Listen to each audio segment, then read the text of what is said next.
Just আমার নখের চারপাশে সুন্দর করে এই ক্রিমটা দিয়ে পর্যাপ্ত সময় অপেক্ষা করার পর আমি দেখলাম যে আমার নখগুলো একদম পরিষ্কার হয়ে গেল এবং সাথে কিন্তু একটা শাইনি লুকও দিল।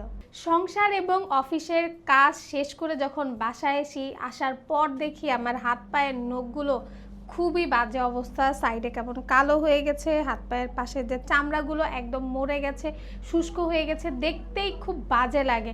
আর পার্লারে যাওয়ার সময় কোনোভাবেই পাচ্ছিলাম না। তখন আমি এই সেন্সিটিভের কিউটিক্যাল রিমুভার ক্রিমটা ইউজ করি বাসায় বসে। আর এটা ইউজ করা খুবই সহজ, জাস্ট আমার নখের চারপাশে সুন্দর করে এই ক্রিমটা দিয়ে পর্যাপ্ত সময় অপেক্ষা করার পর আমি দেখলাম যে এটা শুকিয়ে গেছে। আর তখন আমি তুলে ফেলার সাথে সাথেই দেখলাম আমার নখের চারপাশে যে ময়লাগুলো এবং ডেড স্কিনগুলো ছিল সেগুলো একদম সুন্দরভাবে উঠে গেছে। আরেকটা জিনিস খেয়াল করলাম, আমার যে নখগুলোর আশেপাশের চামড়া শুষ্ক ছিল না বা ময়লা কম ছিল সেই নখে কিন্তু এই ক্রিমটা জমে যায়নি, কিন্তু তাতে কোনো সমস্যা নেই। আমি জাস্ট টিস্যু দিয়ে একটু ঘষা দিতেই কিন্তু আমার নখগুলো একদম পরিষ্কার হয়ে গেল এবং সাথে কিন্তু একটা শাইনি লুকও দিল। আর কম খরচে অল্প সময়ে কিন্তু আমি বাসায় বসে একদম পার্লারের মতো হাত পায়ের নখগুলো একদম ম্যানিকিউর পেডিকিউরের মতো পরিষ্কার করে ফেলেছি। সময় এবং ঝামেলা কমিয়ে নখগুলো একদম পার্লারের মতো ঝকঝকে করে তুললাম।